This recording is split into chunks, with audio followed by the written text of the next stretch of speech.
untuk selama-lamanya kasih setianya. Hosana, Putra Daud, terpujilah yang datang dalam nama Tuhan, Raja Israel.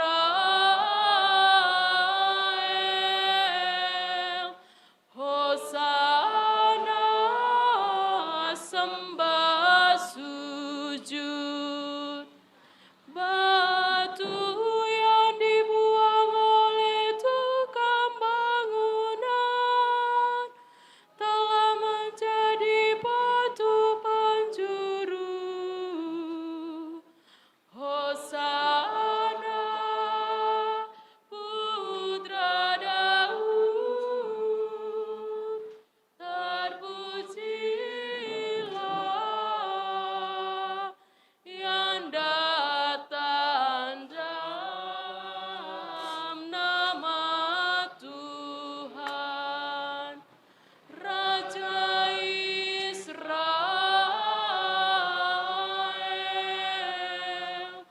Hosana, sembah sujud. Tuhan bersamamu. Inilah Injil Yesus Kristus menurut Matius.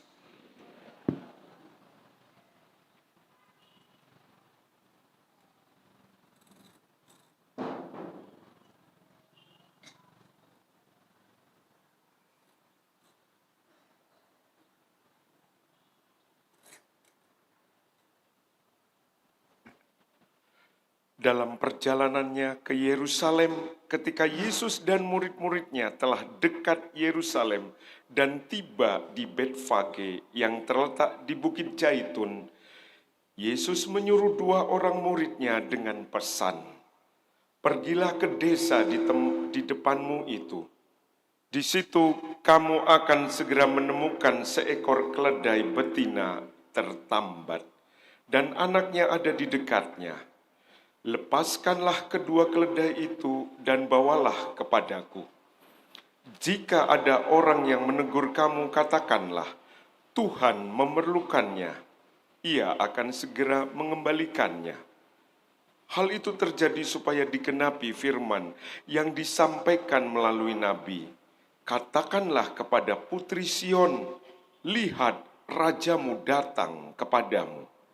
Ia lemah lembut dan mengendarai seekor keledai betina, seekor keledai beban yang muda."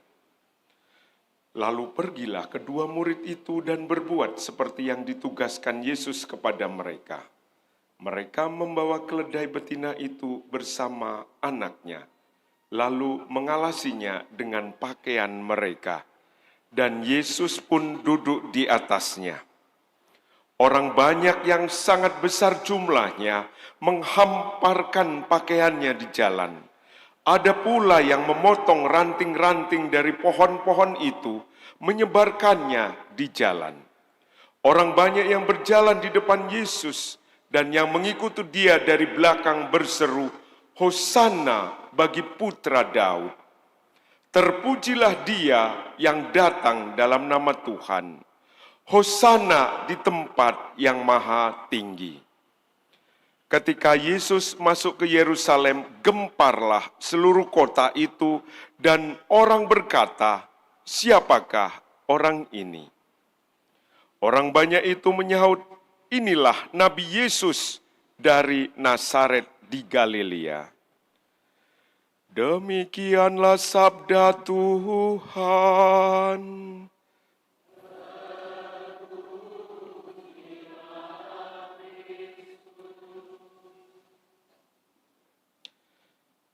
Siapakah orang ini? Saudara-saudari yang dikasihi Tuhan, kita masuk dalam minggu atau pekan suci, pekan yang dikuduskan oleh gereja karena melalui peristiwa-peristiwa liturgi, kita akan mengalami dan berjumpa dengan Allah kita yang sebenarnya. Itu kalau kita berani seperti orang-orang Israel pada waktu itu yang berteriak, Hosana bagi putra Daud, Hosana di tempat yang maha tinggi. Tahu artinya Hosana? Hosiana itu dari bahasa Aram Abrani. Hosiana, selamatkanlah kami. Selamatkanlah dan tolonglah kami sekarang ini. Karena mereka mengakui siapa dia yang datang adalah keturunan Daud, raja yang dijanjikan Allah untuk menyelamatkan. Hanya 2 poin yang bisa kita renungkan memasuki Minggu Advent, Pekan Suci Minggu Prapaskah ini.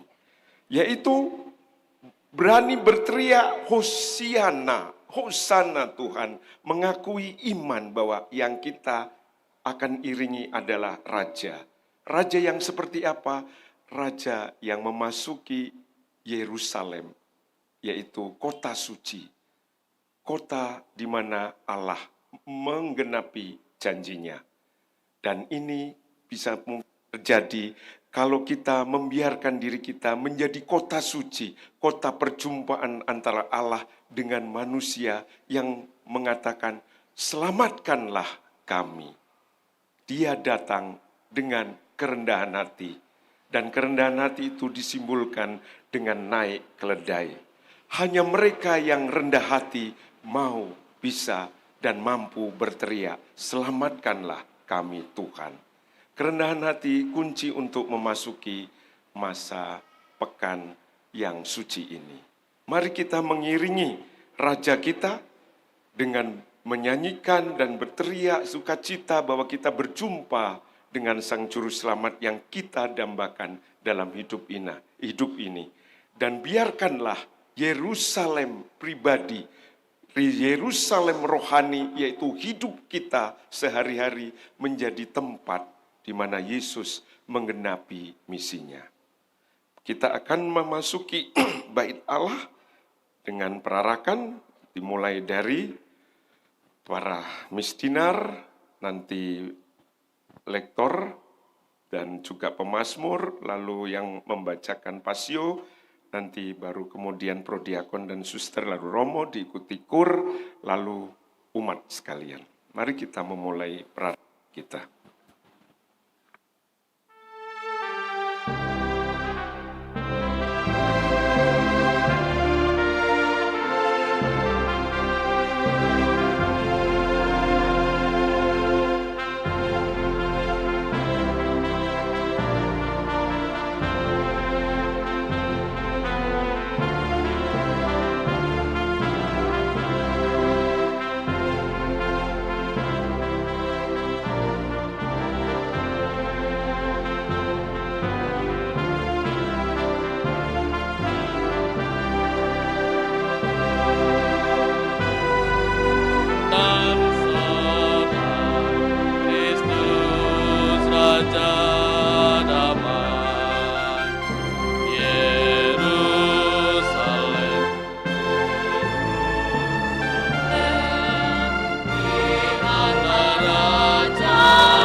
Terpujilah Kristus Raja Mahajaya.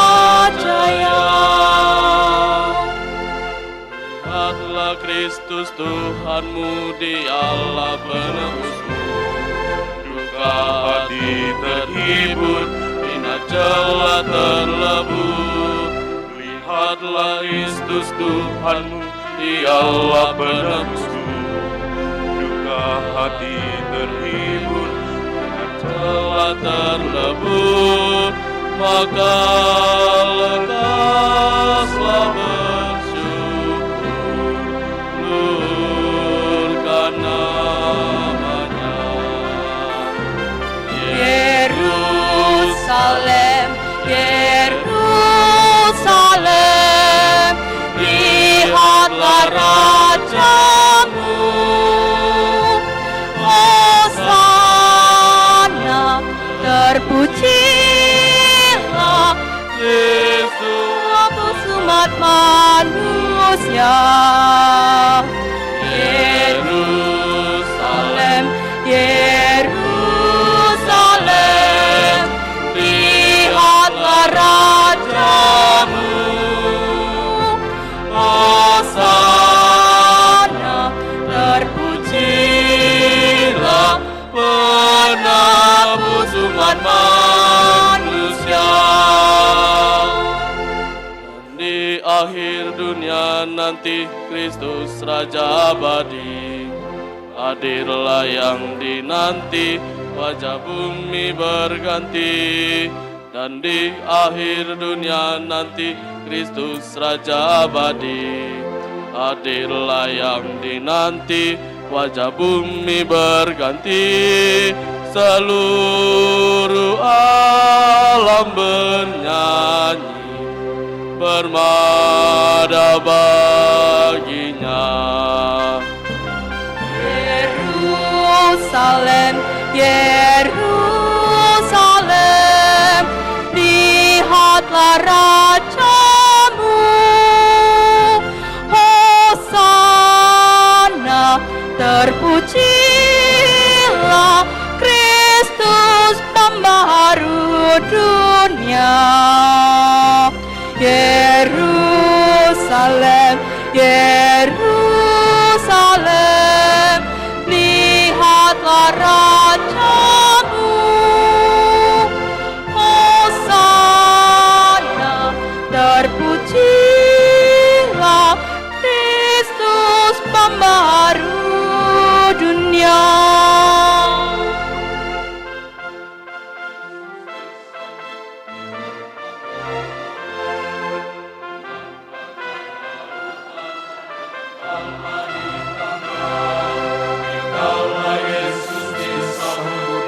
Gerbang Yerusalem, umat bagai lautan, dengan palma di tangan, gemuruh sorak dan sorai, Kristus Raja damai.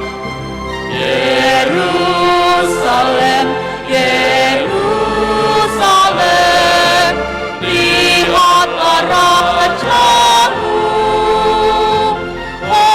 Hosana, terpujilah Kristus Raja Mahajaya.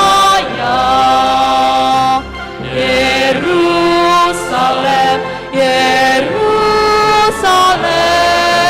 lihatlah rajamu. Hosana, terpujilah Kristus Raja Mahajaya. Hosana, terpujilah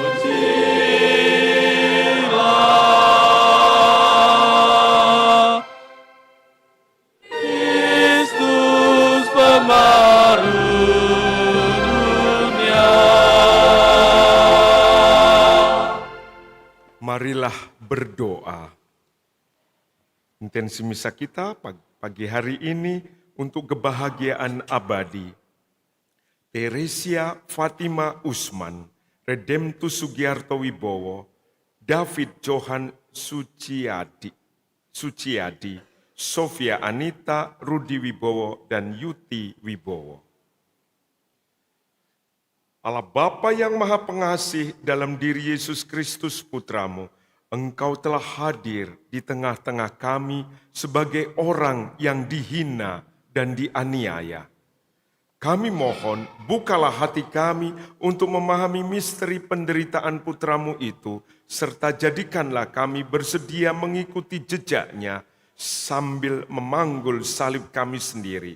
Sebab dialah yang hidup dan berkuasa bersama Dikau dalam persatuan Roh Kudus, Allah sepanjang segala masa. Amin.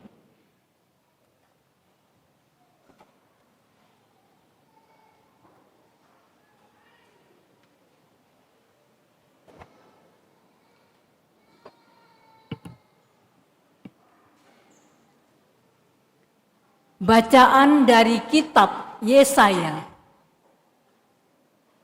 Tuhan Allah telah memberikan kepadaku lidah yang fasih, supaya dengan perkataanku aku dapat memberi semangat baru kepada orang yang letih lesu. Setiap pagi ia mempertajam pendengaranku untuk mendengar seperti seorang murid. Tuhan Allah telah membuka telingaku, dan aku tidak memberontak, tidak berpaling ke belakang. Aku memberi punggungku dipukuli orang, dan daguku kubiarkan dicabuti janggutnya. Aku tidak menyembunyikan mukaku pada saat aku dinodai dan diludahi. Tuhan Allah menolong aku, sebab itu aku tidak mendapat noda. Aku meneguhkan hatiku seperti teguhnya gunung batu, karena aku tahu bahwa tidak akan mendapat malu. Demikianlah sabda Tuhan.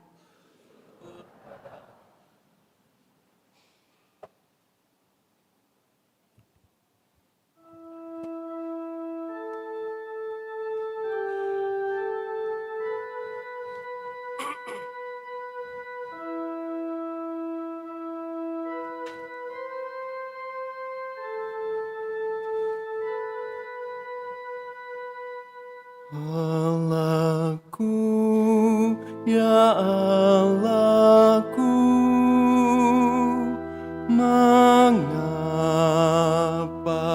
kau tinggalkan aku? Allahku, ya Allahku, mengapa kau tinggalkan aku? Semua yang melihat aku mengolok-olok, mereka mencibirkan bibir dan menggelengkan kepala. Mereka bilang, ia pasrah kepada Allah. Biarlah Allah yang meluputkannya. Biarlah Allah melepaskannya. Bukankah Allah berkenan kepadanya? Allahku, ya Allahku, mengapa kau tinggalkan aku? Sekawanan anjing mengerumuni aku, segerombolan penjahat mengepung aku. Mereka menusuk tangan dan kakiku, segala tulangku dapat kuhitung. Allahku, ya Allahku, mengapa kau tinggalkan aku? Mereka membagi-bagi mereka dan membuang undi atas jubahku. Tetapi Engkau Tuhan, janganlah jauh. Ya kekuatanku, segeralah menolong aku. Allahku, ya Allahku, mengapa Kau tinggalkan aku? Maka aku akan memasyurkan nama-Mu kepada saudara-saudaraku dan memuji-muji Engkau di tengah jemaat. Hai kamu yang takut akan Tuhan, pujilah Dia. Hai segenap anak cucu Yakub, muliakanlah Dia. Gentarlah terhadap Dia, hai segenap anak cucu Israel. Allahku, ya Allahku, mengapa Kau tinggalkan aku?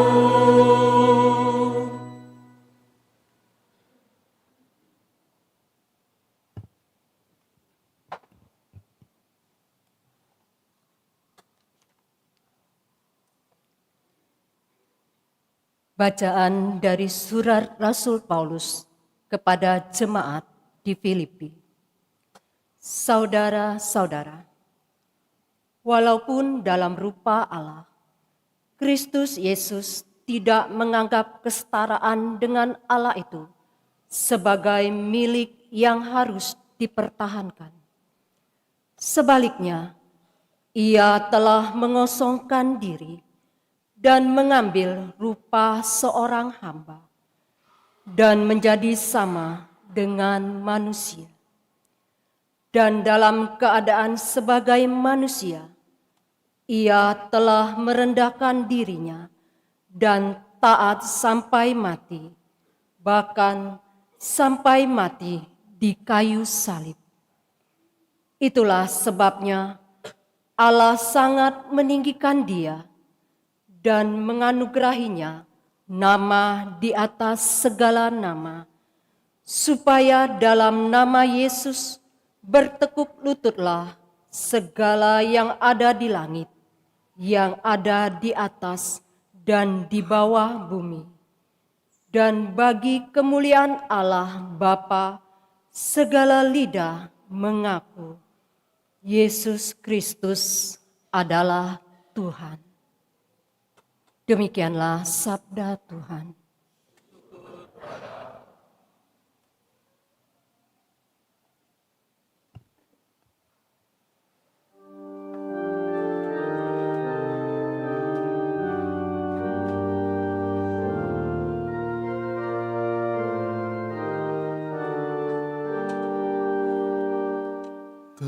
Terpujilah Kristus Tuhan, Raja mulia dan kekal. Terpujilah Kristus Tuhan, Raja mulia dan kekal. Kristus sudah taat bagi kita. Dia taat sampai mati, bahkan sampai mati di kayu salib. Itulah sebabnya Allah sangat meninggikan Dia dan menganugerahinya nama di atas segala nama.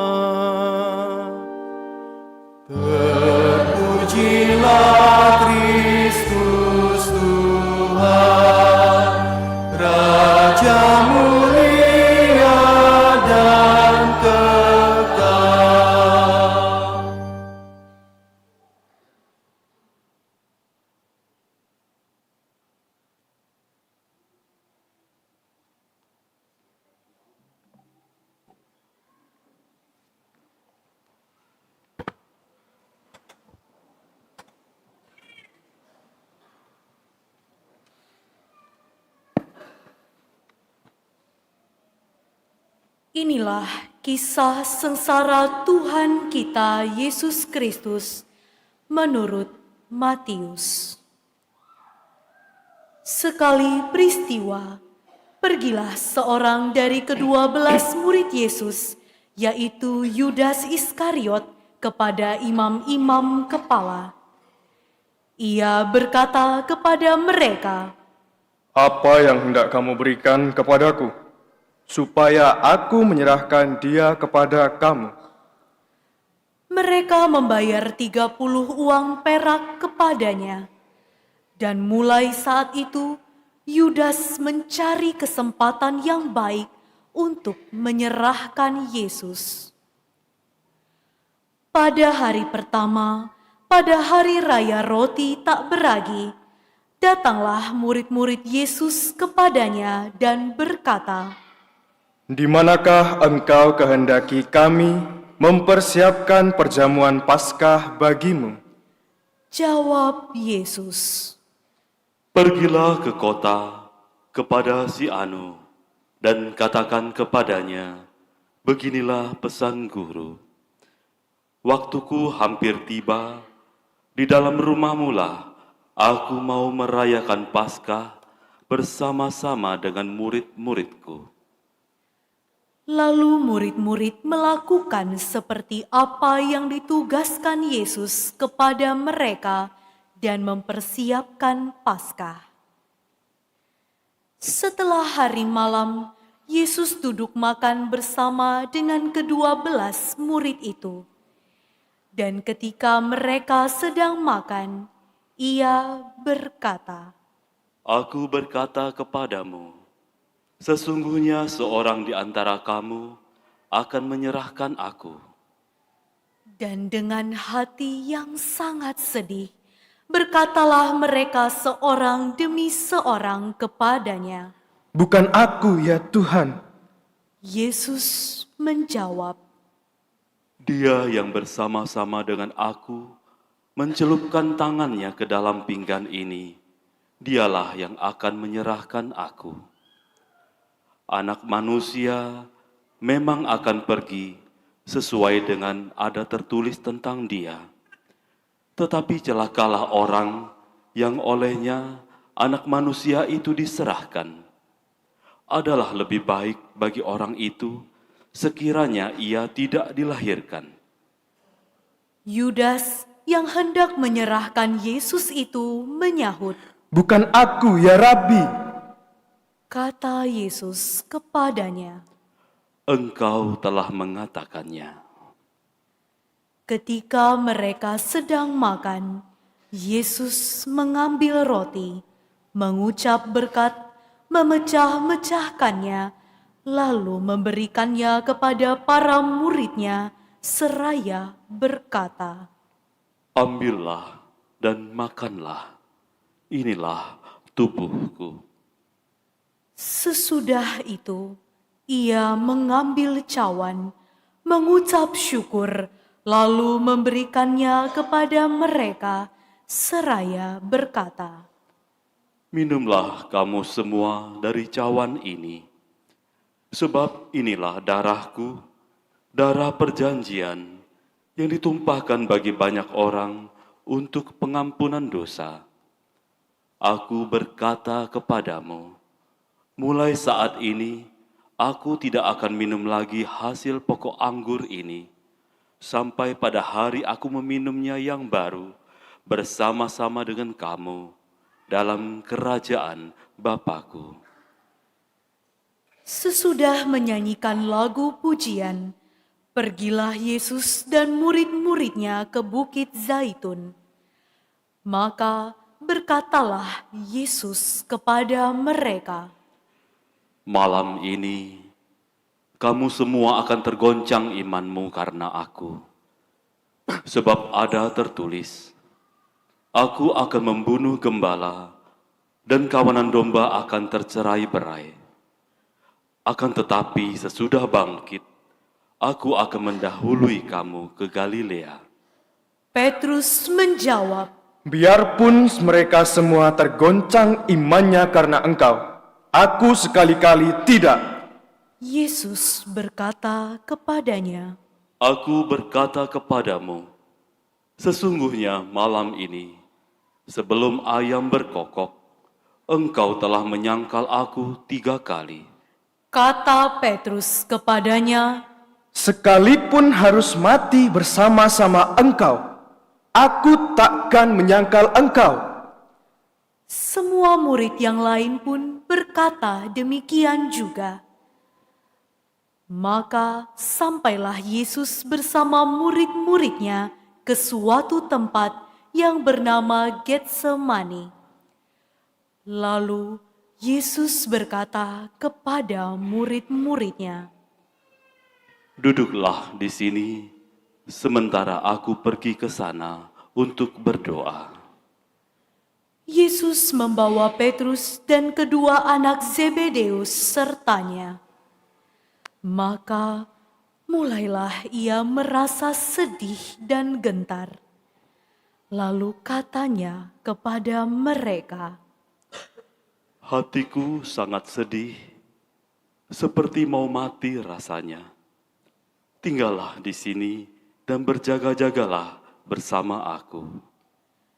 Yesus maju sedikit, lalu sujud dan berdoa, katanya, Ya Bapakku, sekiranya mungkin, biarlah cawan ini berlalu daripadaku. Tetapi janganlah seperti yang ku kehendaki, melainkan seperti yang engkau kehendaki. Setelah itu, Yesus kembali kepada murid-muridnya dan mendapati mereka sedang tidur. Maka Yesus berkata kepada Petrus, Tidakkah kamu sanggup berjaga-jaga 1 jam dengan aku? Berjaga-jagalah dan berdoalah, supaya kamu jangan jatuh ke dalam pencobaan. Roh memang penurut, tetapi daging itu lemah. Lalu Yesus pergi untuk kedua kalinya dan berdoa, Ya Bapakku, jika cawan ini tidak dapat berlalu, kecuali kalau ku minum, jadilah kehendak-Mu. Dan ketika kembali pula, ia mendapati murid-muridnya sedang tidur sebab mata mereka sudah berat. Yesus membiarkan mereka, lalu pergi dan berdoa untuk ketiga kalinya, dan ia mengucapkan doa yang sama. Sesudah itu, ia kembali kepada murid-muridnya dan berkata kepada mereka, Tidurlah sekarang dan istirahatlah. Lihat, saatnya sudah tiba. Anak manusia diserahkan ke tangan orang-orang berdosa. Bangunlah, marilah kita pergi. Dia yang menyerahkan aku sudah dekat. Waktu Yesus masih berbicara, datanglah Yudas, salah seorang dari ke-12 murid Yesus. Dan bersama-sama dia datang pula suatu rombongan besar orang yang membawa pedang dan pentung. Mereka itu suruhan imam-imam kepala dan tua-tua bangsa Yahudi. Orang yang menyerahkan Yesus telah memberitahukan tanda ini kepada mereka. Orang yang akan kucium, itulah dia, tangkaplah. Segera Yudas maju dan mendapatkan Yesus dan berkata, Salam, ya Rabbi. lalu ia mencium Yesus. Tetapi Yesus berkata kepadanya, Hai teman, untuk itukah engkau datang? maka majulah mereka, memegang Yesus dan menangkap dia.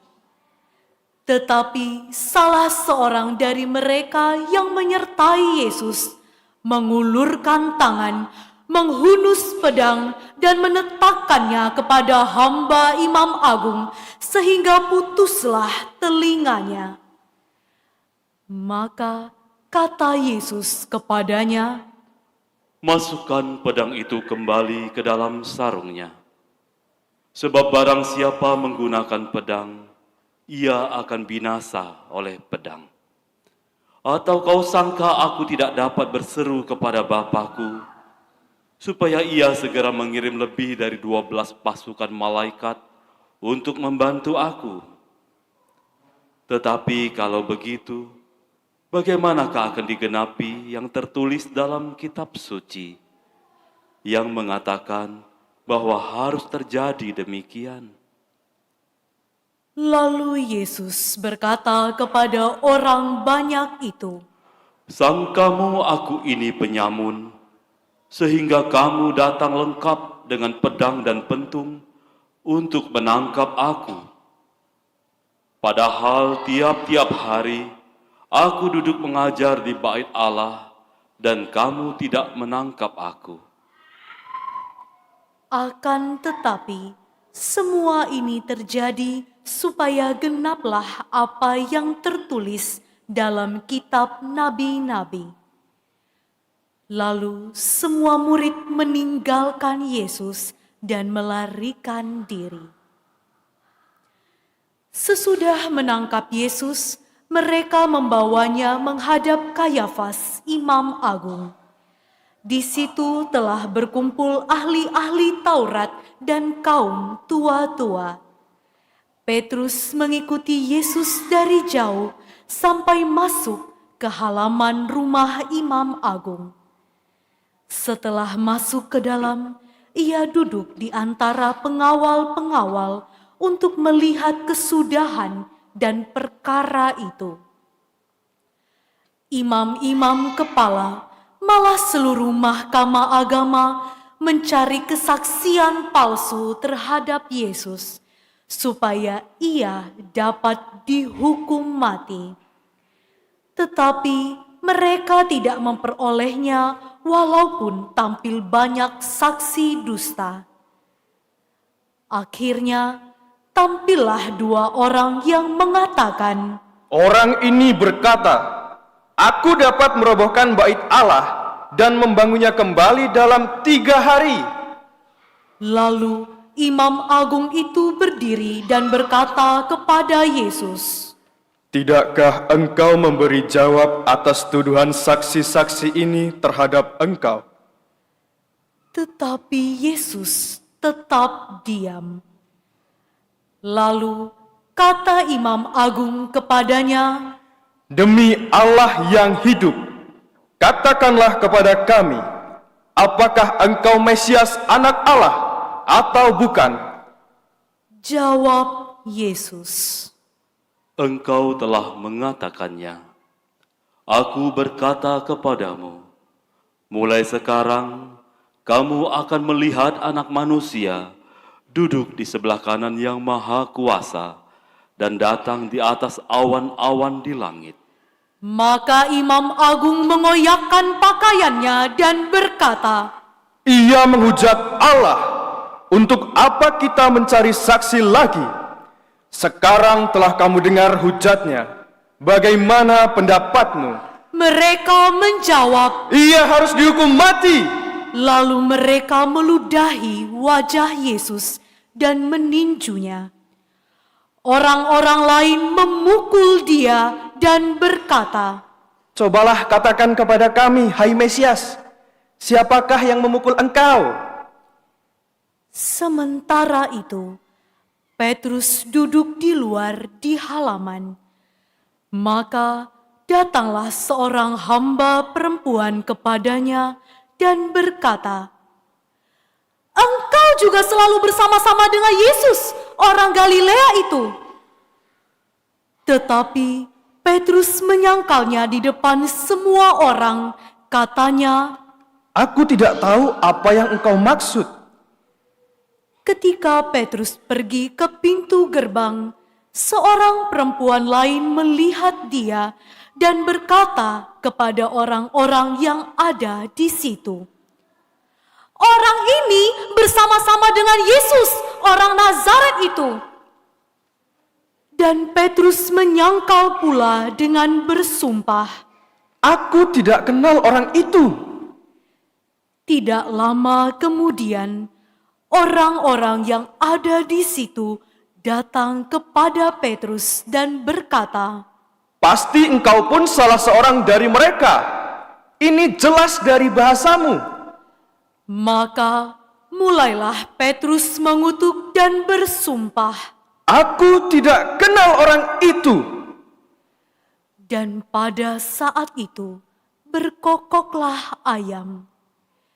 Maka teringatlah Petrus akan apa yang telah dikatakan Yesus kepadanya.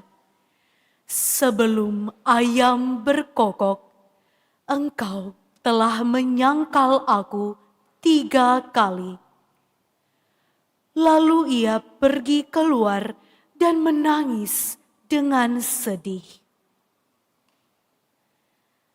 Ketika hari mulai siang, semua imam kepala dan kaum tua-tua bangsa Yahudi berkumpul dan mengambil keputusan untuk membunuh Yesus. Mereka membelenggu dia, lalu menyerahkannya kepada Pilatus, wali negeri itu. Pada waktu Yudas yang menyerahkan Yesus melihat bahwa Yesus telah dijatuhi hukuman mati, menyesallah dia. Lalu ia mengambil uang 30 perak itu kepada imam-imam kepala dan kaum tua-tua sambil berkata, "Aku telah berdosa karena menyerahkan darah orang yang tak bersalah." Tetapi jawab mereka, "Apa urusan kami dengan itu? Itu urusanmu sendiri." Maka Yudas pun melemparkan uang perak itu ke dalam bait suci, lalu pergi dari situ dan menggantung diri. Imam-imam kepala mengambil uang perak itu dan berkata, "Tidak boleh memasukkan uang ini ke dalam peti persembahan, sebab ini uang darah." Sesudah berunding, mereka membeli dengan uang itu sebidang tanah yang disebut tanah tukang periuk untuk dijadikan tempat pekuburan orang asing. Itulah sebabnya sampai hari ini tanah itu disebut tanah darah. Dengan demikian, genaplah firman yang disampaikan oleh Nabi Yeremia. Mereka menerima 30 uang perak, yaitu harga yang ditetapkan untuk satu orang menurut penilaian yang berlaku di antara orang Israel. Dan mereka memberikan uang itu untuk tanah tukang periuk seperti yang dipesan Tuhan kepadaku. Lalu Yesus dihadapkan kepada wali negeri, yakni Pilatus. Dan wali negeri itu bertanya kepada Yesus, "Benarkah engkau raja orang Yahudi?" Jawab Yesus, Engkau sendiri mengatakannya.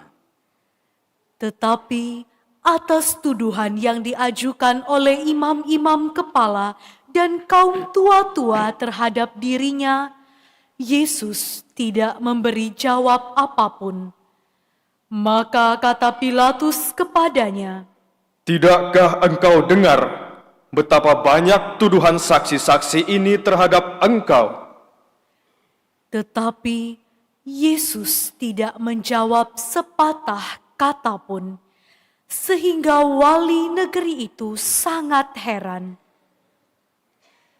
Telah menjadi kebiasaan bagi wali negeri untuk membebaskan seorang hukuman pada tiap-tiap hari raya atas pilihan orang banyak. Pada waktu itu ada dalam penjara seorang yang terkenal karena kejahatannya. Namanya Barabas. Karena mereka sudah berkumpul di sana, Pilatus bertanya kepada mereka, Siapa yang kamu kehendaki kubebaskan bagimu? Barabas ataukah Yesus yang disebut Kristus? Pilatus sebenarnya tahu bahwa mereka telah menyerahkan Yesus karena dengki. Ketika Pilatus sedang duduk di kursi pengadilan, istrinya mengirim pesan kepadanya, "Jangan engkau mencampuri perkara orang benar itu, sebab dalam mimpi tadi malam aku sangat menderita karena dia." Tetapi oleh hasutan imam-imam kepala dan kaum tua-tua, orang banyak bertekad meminta supaya Barabas dibebaskan dan Yesus dihukum mati. Wali negeri menjawab dan bertanya lagi kepada mereka, Siapa di antara kedua orang itu yang kamu kehendaki kubebaskan bagimu? kata mereka. Barabas! Kata Pilatus kepada mereka, Kalau begitu, apakah yang harus kuberbuat dengan Yesus yang disebut Kristus? mereka semua berseru, Ia harus disalibkan! kata Pilatus. Tetapi kejahatan apakah yang telah dilakukannya? Namun semakin keras mereka berteriak. Ia harus disalibkan! Ketika Pilatus melihat bahwa segala usaha akan sia-sia, malah sudah mulai timbul kekacauan. Ia mengambil air dan membasuh tangannya di hadapan orang banyak seraya berkata, Aku tidak bersalah terhadap orang ini. Itu urusan kamu sendiri. dan seluruh rakyat itu menjawab, Biarlah darahnya yang ditanggungkan atas kami dan atas anak-anak kami. Lalu Pilatus membebaskan Barabas bagi mereka, tetapi Yesus disesahnya, lalu diserahkannya untuk disalibkan. Para serdadu wali negeri membawa Yesus ke gedung pengadilan, lalu memanggil seluruh pasukan berkumpul di sekeliling Yesus. Mereka menanggalkan pakaian Yesus dan mengenakan jubah ungu padanya. Mereka mengenyam sebuah mahkota duri dan menaruhnya di atas kepala Yesus, lalu memberi dia sebatang buluh di tangan kanannya. Kemudian mereka berlutut di hadapannya serta mengolok-ngolok dia. Salam, hai Raja orang Yahudi.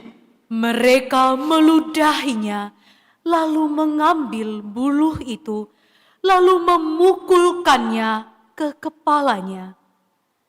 Sesudah mengolok-ngolok dia, mereka menanggalkan jubah itu daripadanya dan mengenakan kembali pakaiannya sendiri.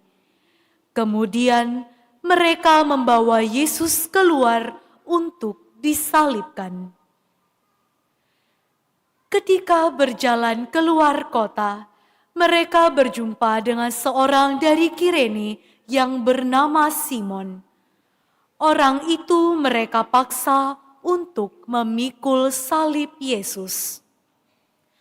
Maka sampailah mereka di suatu tempat yang bernama Golgota, artinya tempat tengkorak. Lalu mereka memberi Yesus minum anggur bercampur empedu. Setelah mengecapnya, Yesus tidak mau meminumnya. Sesudah menyalibkan Yesus, para serdadu membagi-bagi pakaian Yesus dengan membuang undi. Lalu mereka duduk di situ menjaga dia. Di atas kepala Yesus terpasang tulisan yang menyebut alasan mengapa ia dihukum, yaitu, "Inilah Yesus, Raja orang Yahudi." bersama dengan dia disalibkan 2 orang penyamun, seorang di sebelah kanan dan seorang di sebelah kirinya. Orang-orang yang lewat di sana menghujat Yesus, dan sambil menggelengkan kepala, mereka berkata, Hai, engkau yang mau merobohkan bait suci dan mau membangunnya kembali dalam 3 hari, selamatkanlah dirimu. Jika engkau anak Allah, turunlah dari salib. Demikian juga imam-imam kepala bersama para ahli Taurat dan orang tua-tua mengolok-ngolok Yesus dan berkata, Orang lain ia selamatkan, tetapi dirinya sendiri tidak dapat ia selamatkan. Dia Raja Israel, baiklah ia turun dari salib, dan kami akan percaya kepadanya.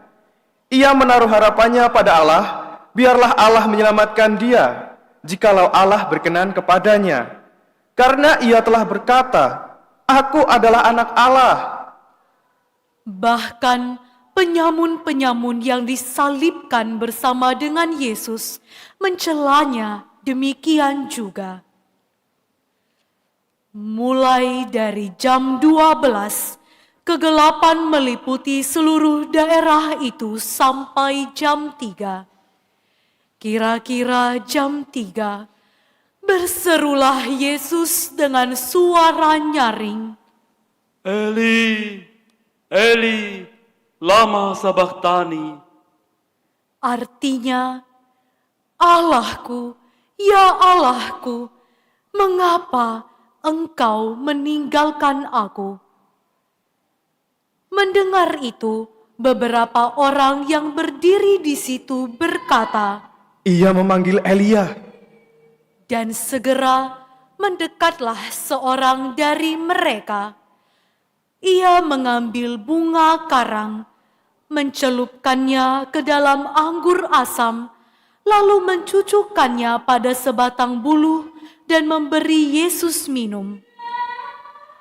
Tetapi orang-orang lain berkata, Jangan, baiklah kita lihat, apakah Elia datang menyelamatkan dia? Yesus berseru pula dengan suara nyaring, lalu menyerahkan nyawanya.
Dan lihatlah, tabir di bait suci terbelah 2 dari atas sampai ke bawah, dan terjadilah gempa bumi.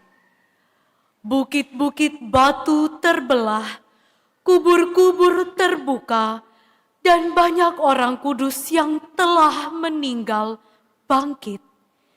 Dan sesudah kebangkitan Yesus, mereka pun keluar dari kubur, lalu masuk ke kota kudus dan menampakkan diri kepada banyak orang.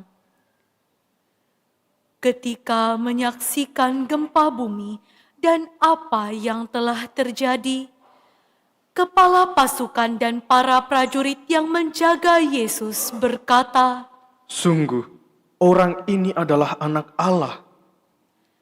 ada pula di situ banyak perempuan yang melihat dari jauh, yaitu perempuan-perempuan yang mengikuti Yesus dari Galilea untuk melayani Dia. Di antara mereka terdapatlah Maria Magdalena, Maria ibu Yakobus dan Yusus, dan ibu anak-anak Zebedeus. Menjelang malam, datanglah seorang kaya yang berasal dari Arimatea yang bernama Yusuf, yang telah menjadi murid Yesus juga. Ia pergi menghadap Pilatus dan meminta jenazah Yesus. Pilatus memerintahkan supaya jenazah Yesus diserahkan kepadanya. Yusuf pun menurunkan jenazah Yesus, mengafaninya dengan kain lenan yang putih bersih, lalu membaringkannya di dalam kuburnya yang baru, yang digalinya di dalam bukit batu. Sesudah menggulingkan sebuah batu besar ke pintu kubur itu, pergilah ia. Tetapi Maria Magdalena dan Maria yang lain tinggal di situ sambil duduk di depan kubur. Keesokan harinya, yaitu sesudah hari persiapan, datanglah imam-imam kepala bersama dengan orang-orang Farisi menghadap Pilatus. Kata mereka kepada Pilatus, Tuan, kami ingat bahwa si penyesat itu sewaktu hidupnya berkata, "Sesudah 3 hari aku akan bangkit." Karena itu, perintahkanlah untuk menjaga kubur itu sampai hari yang ketiga. Jikalau tidak, murid-muridnya mungkin akan datang mencuri dia, lalu mengatakan kepada rakyat, "Ia telah bangkit dari antara orang mati." Penyesatan yang terakhir ini akan lebih buruk akibatnya daripada yang pertama. kata Pilatus kepada mereka, Ini penjaga-penjaga bagimu. Pergi dan jagalah kubur itu sebaik-baiknya. maka pergilah mereka, dan dengan bantuan penjaga-penjaga itu, mereka memeterai kubur Yesus dan menjaganya. Demikianlah sabda Tuhan. Terpujilah Kristus.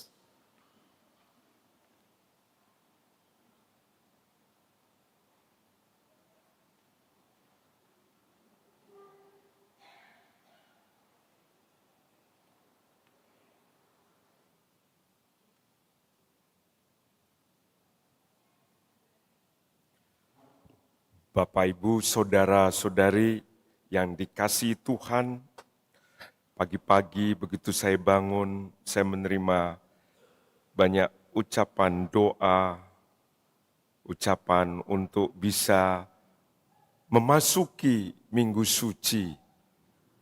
Lalu saya membalas dari balasan-balasan itu ada yang langsung membalas kembali.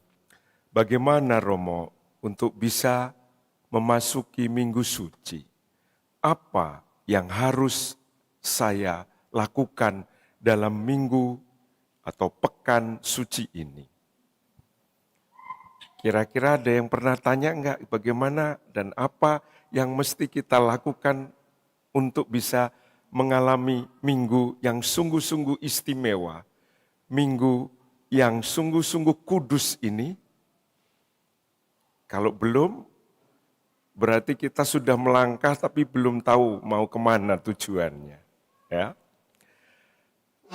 Asal pertama-tama kita memahami mengapa disebut suci, mengapa disebut sakral, mengapa disebut kudus. Ini adalah minggu di mana secara perayaan-perayaan iman kita yang paling puncaknya, Allah memenuhi segala rencana keselamatannya untuk manusia di dalam hidup putranya, yaitu pada minggu ini. Allah menghadirkan dirinya dalam kasih yang total, kasih yang tanpa batas, kasih yang menuntut suatu kerendahan hati dan pelayanan. Itu yang akan kita rayakan dalam Kamis Putih. Kasih yang menghadirkan ketaatan sampai mati dan pengorbanannya. Itulah yang akan kita rayakan pada Jumat Agung. Kasih yang begitu agung itu ternyata tidak mengalahkan harapan setiap orang yang mengandalkan kasih ini. Meskipun dalam keadaan yang gelap hidupnya, dalam maut, dalam suasana kematian, kasih itu mengalahkan maut. Dia memberi harapan, dia memberi hidup yang baru, dan itulah puncak dari perayaan Minggu Suci ini, yaitu perayaan Paskah. Maka kalau kita ingin masuk dalam Minggu Suci ini, ya kita harus berjumpa dengan inti dari perayaan ini, yaitu Allah yang menghadirkan diri dengan begitu besar kasih-Nya, maka kita juga harus bisa menghadirkan kasih kita. Kalau itu ada, maka perjumpaan di Yerusalem pribadi hidup kita akan terjadi.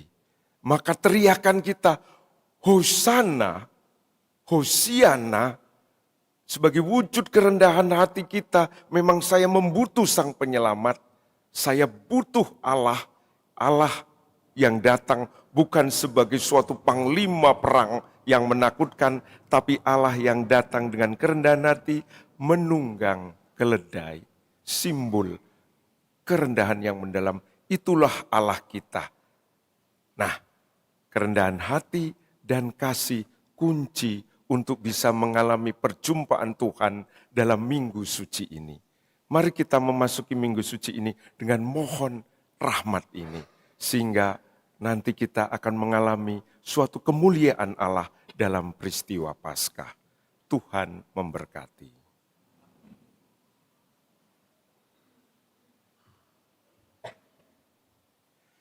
Kita meneguhkan iman kepercayaan kita dengan mengucapkan syahadat para rasul. Aku percaya akan Allah, Bapa yang Maha Kuasa, pencipta langit dan bumi, yang kandung dari Roh Kudus, dilahirkan oleh perawan Maria, yang menderita sengsara dalam pemerintahan Pontius Pilatus, disalibkan, wafat dan dimakamkan, yang turun ke tempat penantian, pada hari ketiga bangkit dari antara orang mati, yang naik ke surga, duduk di sebelah kanan. Dari situ ia akan datang, mengadili orang yang hidup dan mati. Aku percaya akan Roh Kudus, persekutuan para kudus, kebangkitan badan, kehidupan kekal. Amin.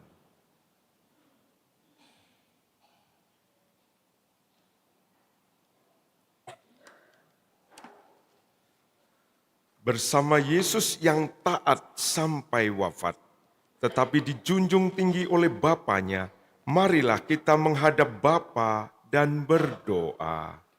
Kabulkanlah doa kami ya Tuhan.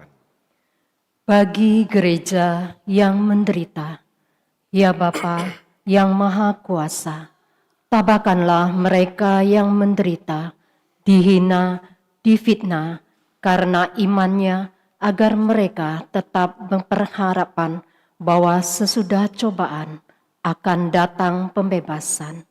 Kami mohon. Kabulkanlah doa kami ya Tuhan.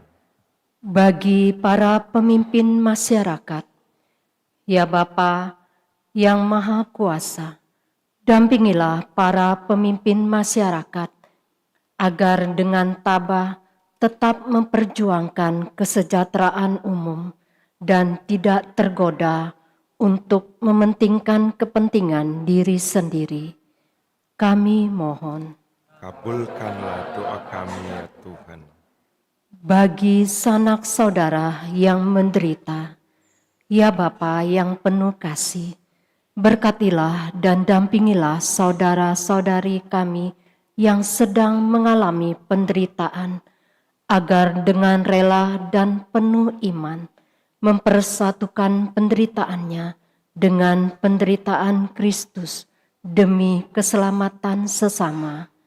Kami mohon. Kabulkanlah doa kami ya Tuhan. Bagi kita sendiri yang berkumpul di sekitar altar ini, ya Bapa yang Maha Murah, curahilah kami semangat Yesus Kristus, Putramu, agar kami dapat saling membantu dalam memanggul salib kehidupan kami sehari-hari dalam mengikuti jejak Putramu. Kami mohon. Kabulkanlah. Allah Bapa kami di surga, demi cinta kasih-Mu Engkau mengendaki kami menjadi putra dan putri-Mu berkat jasa Yesus Kristus, Putra-Mu. Kami mohon, terimalah dan kabulkanlah permohonan doa kami dengan pengantaraan Kristus Tuhan dan Penyelamat kami. Amin.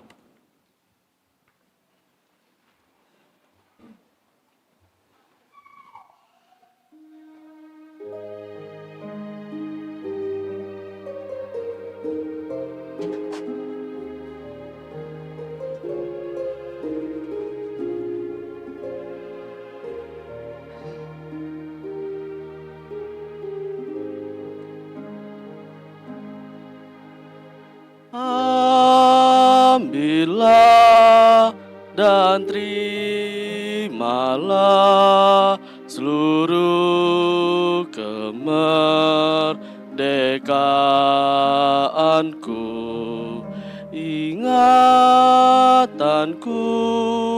dan pekertiku, dan seluruh kehendakku.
Berdoalah saudara-saudari supaya persembahanku dan persembahanmu berkenan kepada Allah Bapa yang Maha Kuasa.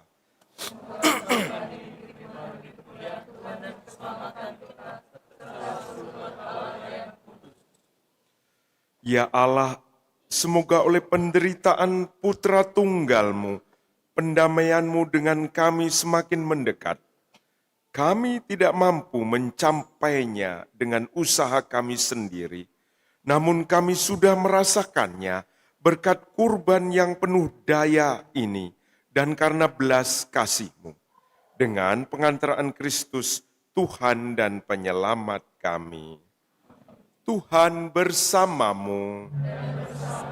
Marilah mengarahkan hati kepada Tuhan.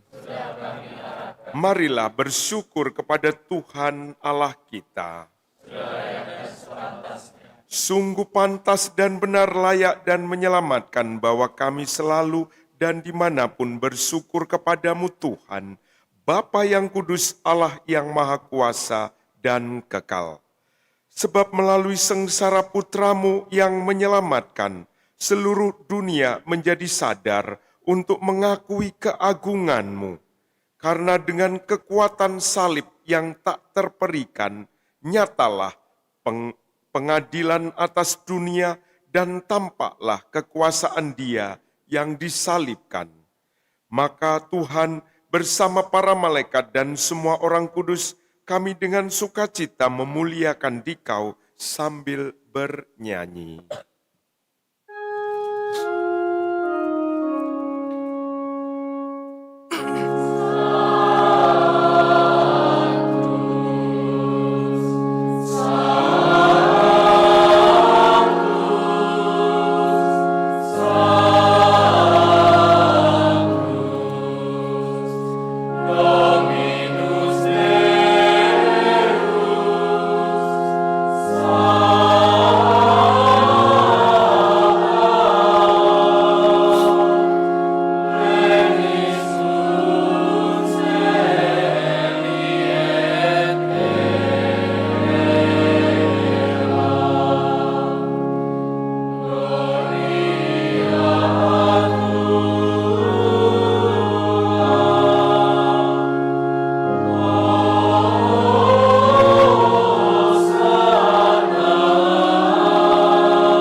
Sungguh kuduslah Engkau Tuhan, sumber segala kekudusan. Maka kami mohon kuduskanlah persembahan ini dengan pencurahan roh-Mu, agar bagi kami menjadi tubuh dan darah Tuhan kami, Yesus Kristus.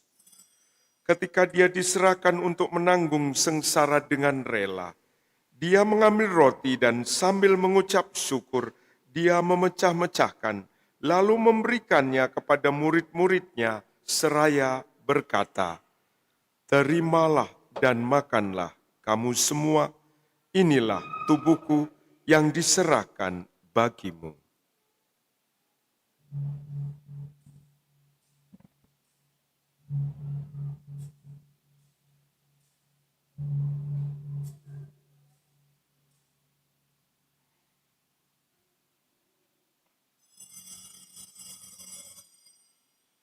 Demikian pula sesudah perjamuan Dia mengambil piala, sekali lagi Dia mengucap syukur kepadamu, memberikannya kepada murid-muridnya seraya berkata, "Terimalah dan minumlah kamu semua, inilah piala darahku, darah perjanjian baru dan kekal, yang ditumpahkan bagimu dan bagi semua orang demi pengampunan dosa. Lakukanlah ini sebagai kenangan akan daku."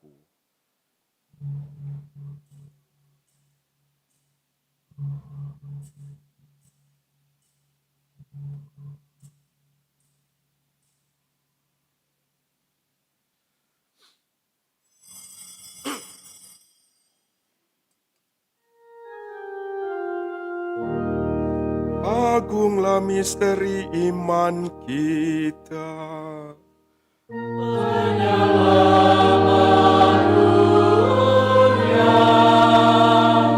Selamatkanlah kami karena melalui salib dan kebangkitan-Mu,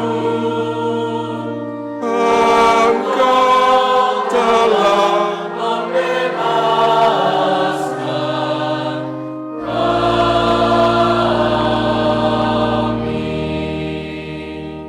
sambil mengenangkan wafat dan kebangkitan Kristus, kami mempersembahkan kepadamu Bapa, roti kehidupan dan piala keselamatan. Kami bersyukur sebab kami Engkau anggap layak menghadap Engkau dan berbakti kepadamu. Dan kami mohon semoga kami yang menerima tubuh dan darah Kristus dihimpun menjadi satu umat oleh Roh Kudus. Ingatlah Tuhan akan gerejamu yang tersebar di seluruh bumi, agar Engkau menyempurnakannya dalam cinta kasih, dalam persatuan dengan Paus kami Leo ke-14 dan Uskup kami Yohanes, serta semua rohaniwan. Ingatlah juga akan saudara-saudari kami yang telah meninggal dengan harapan akan bangkit, khususnya yang kami doakan dalam intensi misa pagi ini, Teresia Fatima Usman, Redemptus Sugiarto Wibowo, David Johan Suciyadi, Sofia Anita, Rudi Wibowo, Yuti Wibowo. Dan akan semua orang yang telah berpulang dalam kerahiman-Mu, dan terimalah mereka dalam cahaya wajah-Mu. Kami mohon kasihanilah kami semua, agar kami Engkau terima dalam kebahagiaan abadi bersama Santa Perawan Maria, Bunda Allah.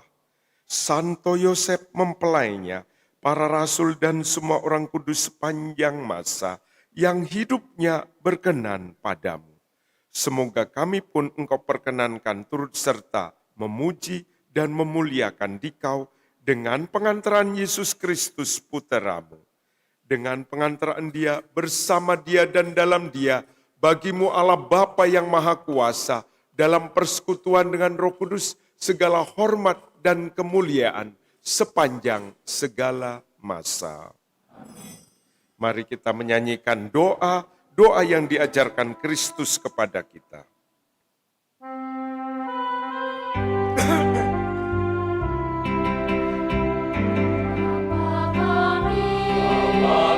Ada di surga,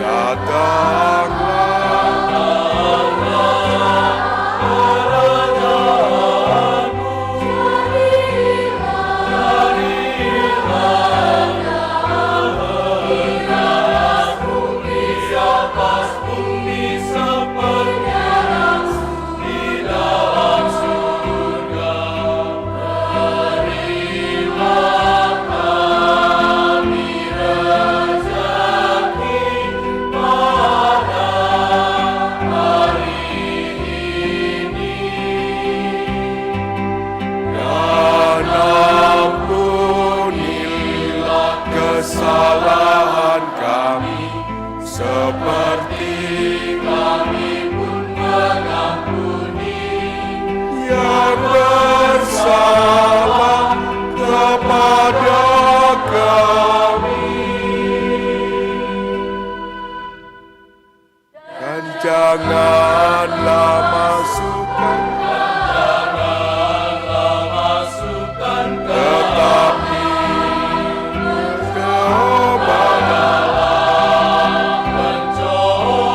tetapi bebaskanlah kami dari yang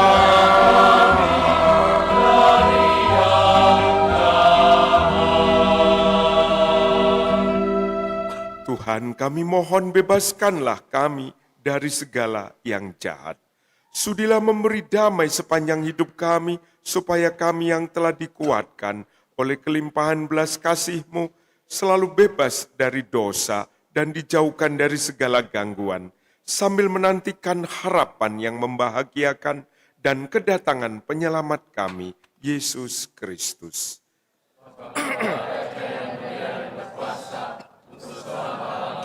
Tuhan Yesus Kristus, Engkau telah bersabda kepada para rasul-Mu, damai-Ku kutinggalkan bagimu, damai-Ku kuberikan kepadamu. Janganlah memperhitungkan dosa kami, tetapi perhatikanlah iman gereja-Mu dan berilah kami damai dan kesatuan sesuai dengan kehendak-Mu. Engkau yang hidup dan meraja sepanjang segala masa. Amin. Semoga damai Tuhan selalu bersamamu. Kita bagikan damai Kristus satu dengan lainnya. Damai Kristus.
Lihatlah anak domba Allah, lihatlah Dia yang menghapus dosa-dosa dunia. Berbahagialah saudari-saudara yang diundang dalam perjamuan anak domba.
Mari kita berdoa tahun devosional.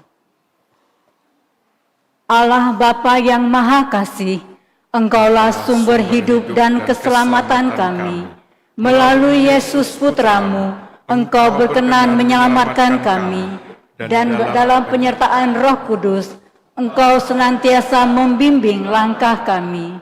Kami berterima kasih atas warisan rohani dan teladan iman para pilihan-Mu.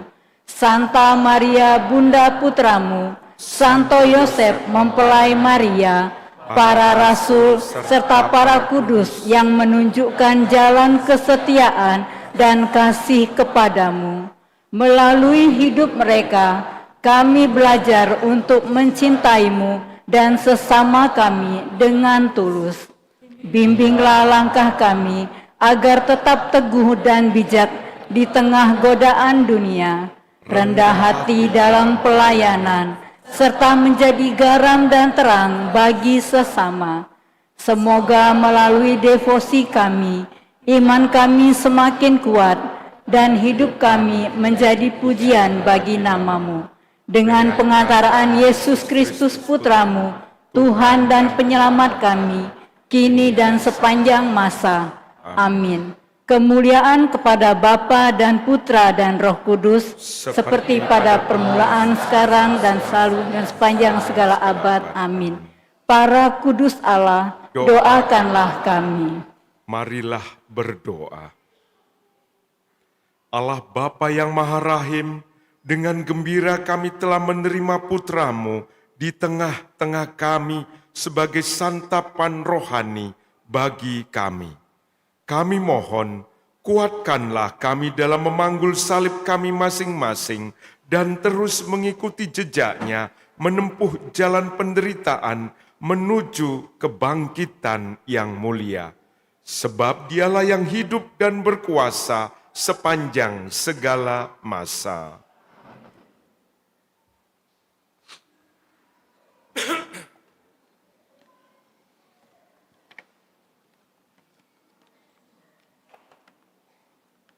Warta Gereja 29 Maret 2026.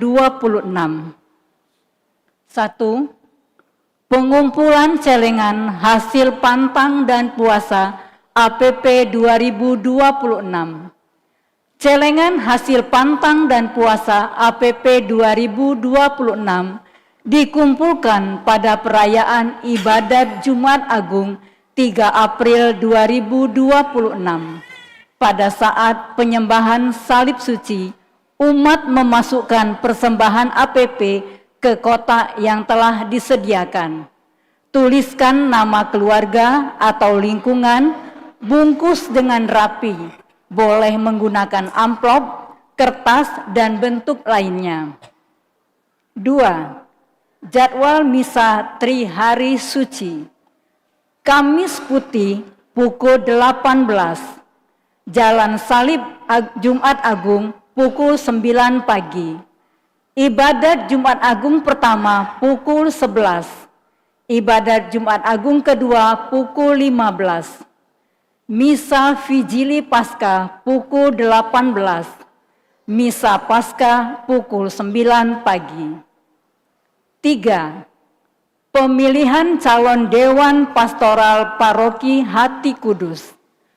Pemilihan Dewan Pastoral Paroki Hati Kudus masa bakti 2026 sampai dengan 2029 tahap 2 akan segera dilaksanakan. Mohon partisipasi warga Paroki Hati Kudus untuk aktif ambil bagian dalam proses pemilihan. Amplop suara tahap 2 dikembalikan kepada Ketua Lingkungan paling lambat hari Minggu tanggal 5 April 2026.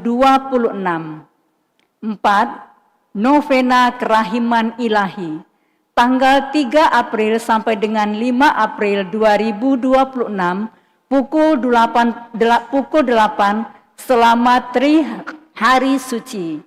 Tanggal 6 sampai dengan 11 April 2026 pukul 17.30. 5. Sekretariat Paroki Hati Kudus. Pelayanan Sekretariat Paroki selama Hari Suci Kamis sampai dengan Minggu tanggal 2 April sampai dengan 5 ditutup.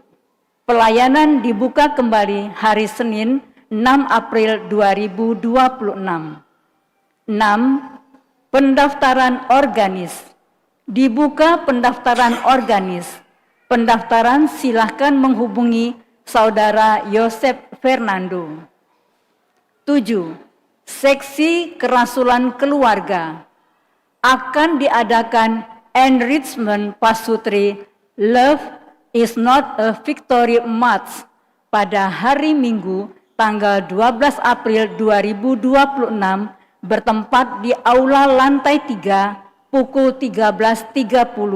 Narasumber Romo Heru Ismadi SCY. 8. Pendaftaran Sakramen Krisma. Pendaftaran Sakramen Krisma ditutup tanggal 31 Maret 2026. Mohon formulir segera dikumpulkan di sekretariat pada jam kerja pukul 8 sampai dengan 12. Laporan kolekte. Minggu tanggal 22 Maret 2026, kolekte pertama sejumlah Rp16.378.000.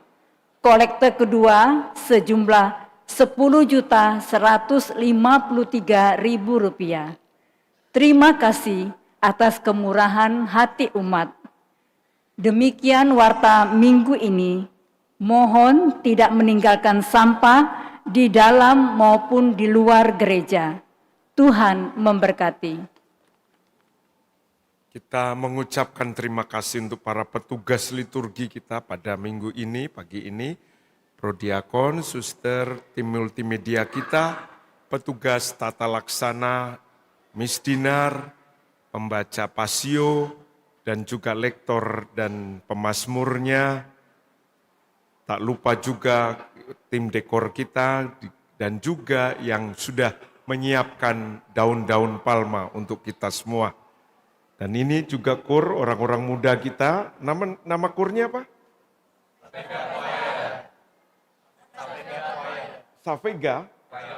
Sapega Choir. Ya. Mereka dengan seragam biru. Ya, Sapega dari tetangga ya. Tapi tempat tinggal kalian jauh ya. Terima kasih orang-orang muda sudah menyemarakkan Minggu Palma di paroki kita dan juga organis serta dirigen serta pelatihnya. Kita siapkan hati kita untuk menerima berkat Tuhan. Tuhan bersamamu.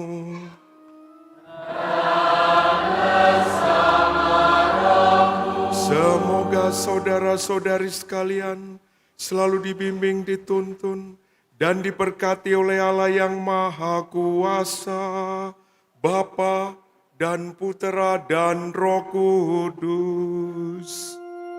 Amin. Saudara sekalian, pergilah, perayaan Ekaristi sudah selesai.